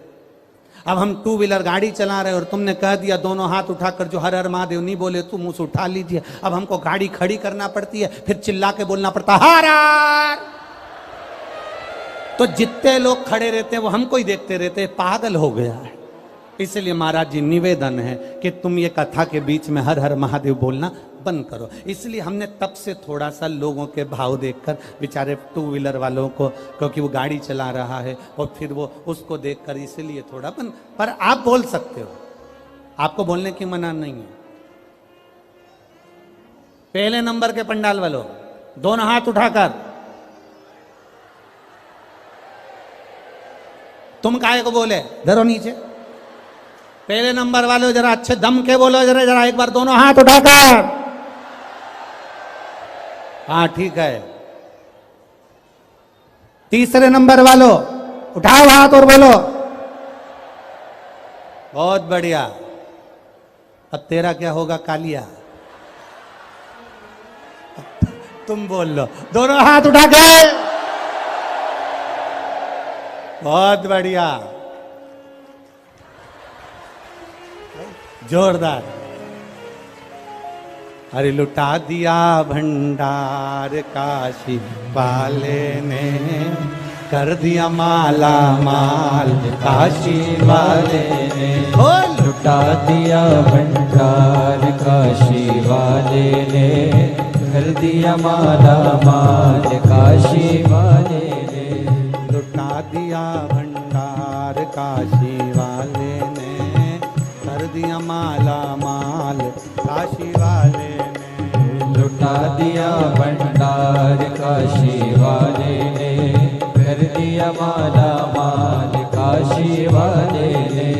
लुटा दिया हाँ लुटा दिया, लुटा दिया लुटा दिया, लुटा दिया हाँ लुटा दिया, लुटा दिया लुटा दिया। लुटा दिया भंडार काशी वाले ने, कर दिया माला माल काशी वाले ने। लुटा दिया भंडार काशी वाले ने, कर दिया माला माल काशी वाले ने। लुटा दिया भंडार काशी वाले ने, कर दिया माला माल काशी वाले ने। लुटा दिया भंडार काशी वाले ने, कर दिया माला माल काशी वाले ने। कर दिया माला माल काशी वाले ने, कर दिया माला माल काशी वाले ने। कर दिया माला माल काशी वाले ने, कर दिया माला माल काशी वाले ने।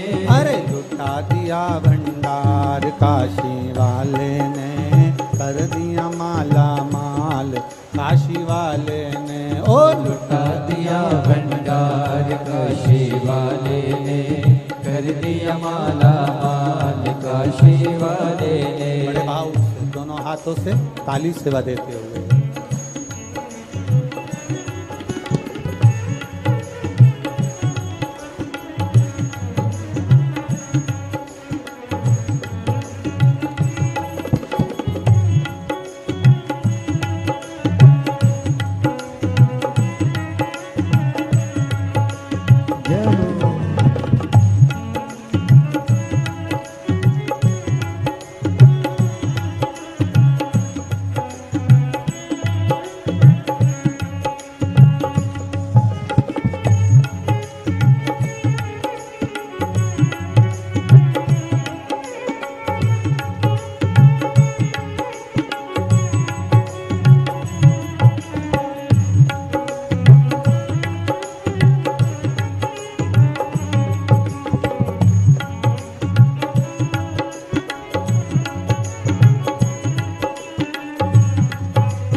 जो जैसे भाव न लाया वैसा ही वो फल पाया।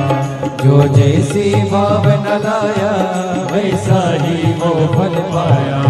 नहीं खाली उसे लौटाया वो मन ही मन हर्षाया। नहीं खाली उसे लौटाया वो मन ही मन हर्षाया। कर दिया उसे निहाल काशी वाले ने, कर दिया माला माल काशी वाले ने। कर दिया उसे निहाल काशी वाले ने, कर दिया माला माल काशी वाले ने। कर दिया माला माल काशी वाले ने, कर दिया माला माल काशी वाले ने। ओ कर दिया माला माल काशी वाले ने, कर दिया माला माल काशी वाले ने। अरे लुटा दिया भंडार काशी वाले ने, कर दिया माला माल काशी वाले ने। हो लुटा दिया भंडार काशी वाले ने, कर दिया माला माल काशी वाले ने।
लगाया सच्ची है उसकी नाव नटकी। जो लगन लगाया सच्ची है उसकी नाव नटकी। जो लगन लगाया सच्ची है उसकी नाव नटकी। जो लगन लगाया सच्ची है उसकी नाव नटकी। पेड़ों को मार लगाया नहीं देर करी पल भर की।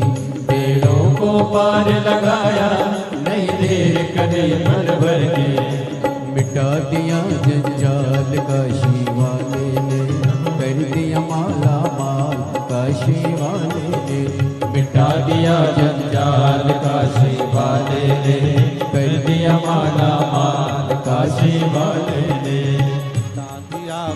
भंडार काशी वाले ने कर दिया माला माल, काशी वाले ने लुटा दिया भंडार, काशी वाले ने कर दिया माला माल, काशी वाले ने ओ लुटा दिया, हाँ लुटा दिया, लुटा दिया, लुटा दिया, लुटा दिया, हाँ लुटा दिया, लुटा दिया, लुटा दिया, अरे लुटा दिया भंडार काशी वाले ने कर दिया माला माल, काशी वाले ने हो लुटा दिया भंडार काशी वाले ने कर दिया माला माल, काशी वाले ने ओ लुटा दिया भंडार काशी वाले ने कर दिया माला माल, काशी वाले ने लुटा दिया भंडार काशी वाले ने कर दिया माला माल, काशी वाले आर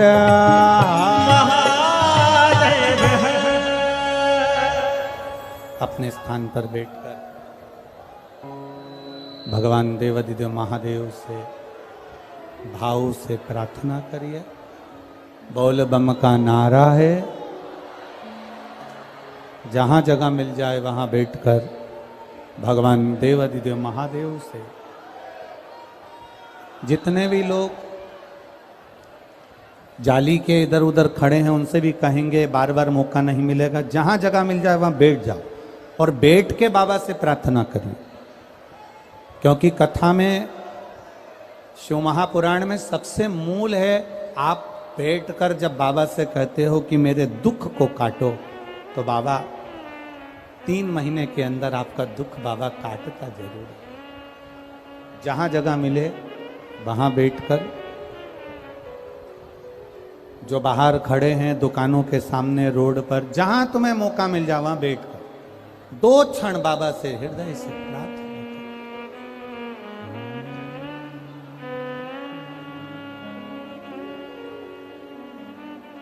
श्री शिवाय नमस्तुभ्यं, श्री शिवाय नमस्तुभ्यं, श्री शिवाय नमस्तुभ्यं, श्री शिवाय नमस्तुभ्यं, श्री शिवाय नमस्तुभ्यं। भोला सब दुख काटो हमारा, ओ भोला सब दुख काटो हमारा। शिव शंकर जपो तेरी माला, भोले बाबा जपो तेरी माला, भोला सब दुख काटो हमारा, ओ भोला सब दुख काटो हमारा। देश है मंगल मंगलकारी, देश है मंगल मंगलकारी, शमशान वासी हमारा, शमशान वासी हमारा, ओ भोला सब दुख काटो हमारा, ओ भोला सब दुख काटो हमारा। शिव कथा कहती है पार्वती जी ने आम के वृक्ष के नीचे तप किया। जब माता पार्वती जी ने आम के वृक्ष के नीचे तप किया, इसको थोड़ा सा नीचे करो, आम के वृक्ष के नीचे तप करा, शिव जी के स्मरण में आया कि पार्वती जी तप कर रही हैं और ये तप अगर पूरा हो गया तो पार्वती जी चाहती हैं कि जो निर्णय पार्वती जी चाहती हैं, जो निर्णय शिव दें, वो निर्णय मेरी साक्षी में, मेरी साक्षी में। बाबा देवादिदेव महादेव ने यह बात तो पार्वती जी से पहले भी कह दी थी कि पार्वती कोई भी निर्णय दूंगा ये तेरी साक्षी में दूंगा, पर पार्वती मैया चाहती हैं साक्षी में निर्णय, साक्षी में निर्णय। शिव कथा कह रही है, भगवान शंकर का संवाद कह रहा है, शिव महापुराण का चरित्र कह रहा है, शिव तत्व कह रहा है। भोलेनाथ जी ने गंगा जी को भेज दिया, जाओ गंगा।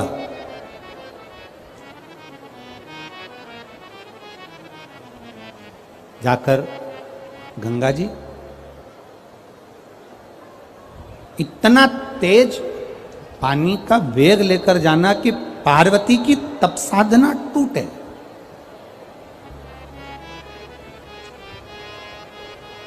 जल के वेग को लेकर जाइए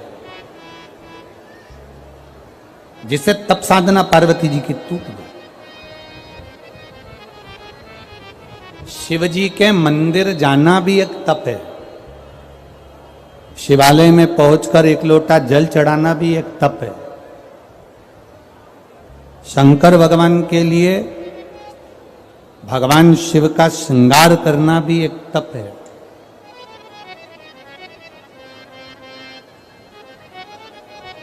और किसी साधारण व्यक्ति को, प्यासे को पानी पिलाना, भूखे को भोजन कराना, यह भी एक तप साधना का ही मूल तत्व है। ये तप साधना का मूल तत्व है। अब गंगा मैया जैसे ही गई, बड़ी विकरालता में गंगा जी का जल गया आम के पेड़ के नीचे, और आम के जो पल्लव थे वो हिलने लगे। आम के पल्लव जब हिलने लगे तब माँ पार्वती की नेत्र, माता पार्वती के नेत्र खुल के माँ गंगा से कहा, गंगा तू मेरी बहन है, तू मेरी बहन है गंगा। मैं छोटी हूं, तू बड़ी है गंगा, तू मेरी बहन होकर मेरी तप साधना तोड़ने के लिए आई है। गंगा तुझ में और मुझ में कोई भेद नहीं है, तू भी तारनहार है और मैं भी तारनहार हूं, तो क्यों मेरी तप साधना तोड़ने के लिए आई है। गंगा जी ने हाथ जोड़कर अपनी बहन से कहा कि मुझे शिव जी ने भेजा है, भगवान देवादिदेव महादेव ने मुझे भेजा।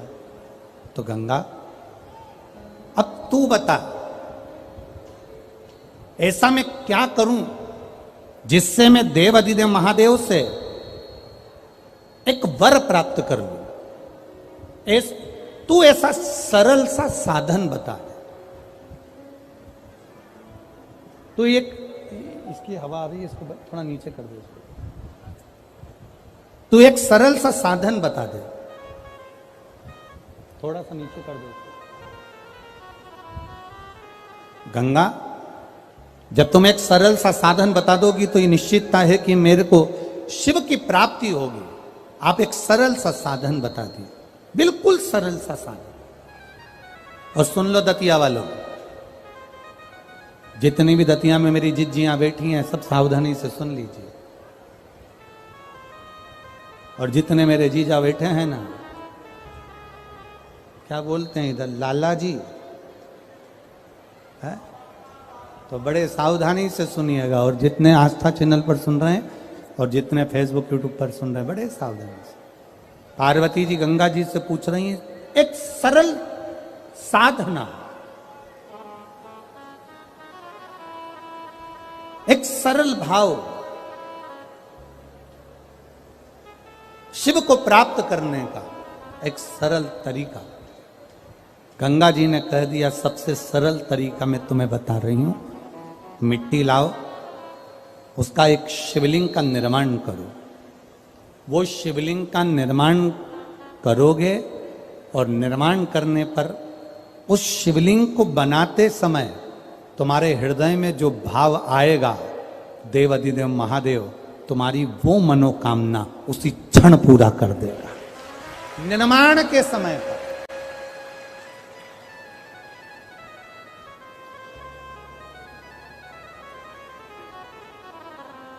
आप जब शिवलिंग का निर्माण करें, यहां करोड़ों शिवलिंग का निर्माण हो रहा है, करोड़ों शिवलिंग का, पार्थिव शिवलिंग का निर्माण करें तो आपके भीतर का भाव शुद्ध होना चाहिए, आपके भीतर का निर्मल स्वभाव होना चाहिए। हम तो कथा सुनने वालों को भी कहते हैं कि कथा सुनते समय आपके हृदय में कपट का भाव मत आन देना, बेर का भाव मत आन देना। सती मैया कथा सुनने के लिए अगस्त ऋषि की यहाँ गई थी, कुंभज ऋषि की यहाँ गई थी, और कथा सुनते सुनते उनके मन में आ गया था, मेरे पति मुझे यहाँ कथा सुनाने के लिए लेकर आए हैं, इससे अच्छा कि मैं जलकर भस्म हो जाऊं। तो सती मैया को जलकर भस्म होना पड़ा। शिवजी के मन में कथा सुनते सुनते आ गया था कि मेरा मन करता है कि मैं राम का दर्शन करूं, तो शिवजी को राम का दर्शन हो गया। जो शिव महापुराण की कथा के पंडाल में बैठकर, पंडाल के क्षेत्र में कहीं पर भी बैठकर जो कामना करता है, देव अधिदेव महादेव उसको 3 महीने के अंदर पूरा कर देता है। यह शिव तत्व। एक पत्र आए हैं, देखिए पत्र तो आज बहुत सारे आ गए, पढ़े कौन इतना महाराज।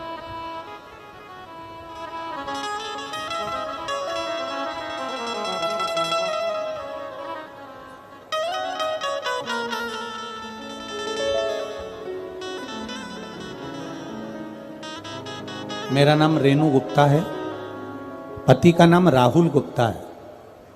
मैं इंदरगढ़ जिला दतिया की रहने वाली हूँ। कहीं बैठी हो तो हाथ हिला सकती हैं, जहां कहीं भी बैठी हो अपना हाथ हिला सकती हैं। रेणु गुप्ता, पति का नाम राहुल गुप्ता, मोबाइल नंबर लिखा है, इंदरगढ़ जिला दतिया की रहने वाली हूं। कहीं बैठी हो तो अपना हाथ हिला सकती हैं, जहां कहीं भी बैठी हो। आपने लिखा है, गुरुजी 1 लोटे जल का मैं क्या वर्णन करूं। मैं एक हार्ट पेशेंट हूं, मेरे हार्ट में 40 mm का एक छेद है, जो डॉक्टर ने इको रिपोर्ट में बताया है, जिसकी जांच में लगा रही हूं, जिसका कोई इलाज नहीं है। 1 लोटे जल का मैं क्या बखान करूं गुरुदेव। 7 मार्च 2021 को मेरे को बीमार हुई और बच्चेदानी में नसों का एक गुच्छा आ गया। नसों का गुच्छा आया, ग्वालियर में दिखाया, ग्वालियर से मुझे दिल्ली रेफर कर दिया। फिर दिल्ली के एम्स में अल्ट्रासाउंड कराया तो मेरे गर्भाशय में 32 mm नसों का गुच्छा बताया, जिसका ऑपरेशन का बोला। हमने वो 32 mm का ऑपरेशन कराने के लिए तैयार हुए, ऑपरेशन तो करवा लिया, पर गुरुजी कुछ ही दिन में वो गठान का गुच्छा, नसों का गुच्छा वापिस आ गया। गुरुदेव दूसरी बार, पहली बार जब आया वो 7 मार्च 2021 को आया तो हमने ऑपरेशन कराया। दूसरी बार 5 मार्च 2022 को वापिस 23 mm का नस में नसों का गुच्छा गर्भाशय में आ गया। गुरुजी, मेरी बहन ने बताया कि टीवी पर कथा सुनो और डॉक्टर को दिखाकर आ जाओ और बाबा पर भरोसा करो, क्योंकि 2 बार ऑपरेशन डॉक्टर ने भी मना कर दिया कि शायद बड़ी बीमारी हो सकती है। हम वापिस आए, दवाई लाए, पशुपति व्रत करना प्रारंभ करा। बाबा की कृपा से 5 सोमवार पूरे होने पर हम वापिस एम्स में जांच कराने के लिए गए, ऑपरेशन के लिए। डॉक्टर ने जांच कर कर, इको कर कर बताया कि तुम्हारा वो बच्चेदानी में जो नसों का गुच्छा था वो समाप्त हो गया है और बाबा की कृपा है। ये शिव तत्व है। तेरी कृपा बिना न हिले एक भी अणु लेते हैं श्वास तेरी कृपा से तनो तनो। हे गंगाधार मुक्ति द्वार ओमकार तू भोले ओमकार तू आयो यो शरण तिहारी शंभु तार तार तू। Shri Anita Sharma, Anil Sharma, Shrimati Anita Sharma, Anil Sharma, Shiv Sai Nagar city centre Gwalior. पुत्र आदित्य शर्मा, पुत्री वर्तिका शर्मा। कहीं बैठी हो तो हाथ हिला सकती हैं, कहीं बैठी हो तो हाथ हिला सकती हैं। Anita Sharma, Anil Sharma, Shiv Sai Nagar city centre Gwalior. पुत्र आदित्य शर्मा, पुत्री वर्तिका शर्मा। गुरुजी, पार्थिव शिवलिंग के पूजन का मैं क्या वर्णन करूं। आपके द्वारा शिवरात्रि सावन के महीने का पार्थिव शिवलिंग का पूजन कराया गया पिछले वर्ष। वो हमने हमारे बेटे और बेटी से करवाया। हमारे बेटे और बेटी का कहीं जॉब नहीं लग रहा था, बहुत परेशान थे। उन्होंने हिम्मत छोड़ दी थी, तब पार्थिव शिवलिंग का निर्माण आपका टीवी के माध्यम से ऑनलाइन किया। पिछली बार जो आपने अभिषेक कराया था मेरे बेटे बेटी ने करा, और बाबा से प्रार्थना कर कर चावल का जो दाना चढ़वाया था, काली मिर्ची जो चढ़वाई थी और कमल गट्टा जो चढ़वाया था, बाबा से प्रार्थना कर कर चढ़ाकर एक चावल का दाना और एक बेलपत्री हमने रख लिया। बाबा से प्रार्थना करी अगले वर्ष जब टीवी पर अभिषेक हो तब तक मेरे बेटे बेटी का सरकारी जॉब लग जाए। बाबा का हम क्या वर्णन करें गुरुदेव, हम तो नहीं जानते कि बाबा में ऐसा क्या है, पर एक लोटे जल में कुछ तो है गुरुदेव। एक वर्ष भी पूरा नहीं हुआ, मेरे बेटे का केंद्र सरकार के ग्रुप बी राजपत्रित अधिकारी के पद पर मेरे बेटे का हो गया, और मेरी बेटी का एमबीबीएस में परीक्षा में सफलता प्राप्त हो गई। हम यहाँ बाबा को नमन करने के लिए आए हैं। यह शिव तत्व ओ घड़ी है। बोल बम का नारा है, शिव की भक्ति का एक अनूठा तत्व है। खाली न जाता कोई, बहुत बढ़िया, हाँ बोलिए। खाली दर से तुम्हारे में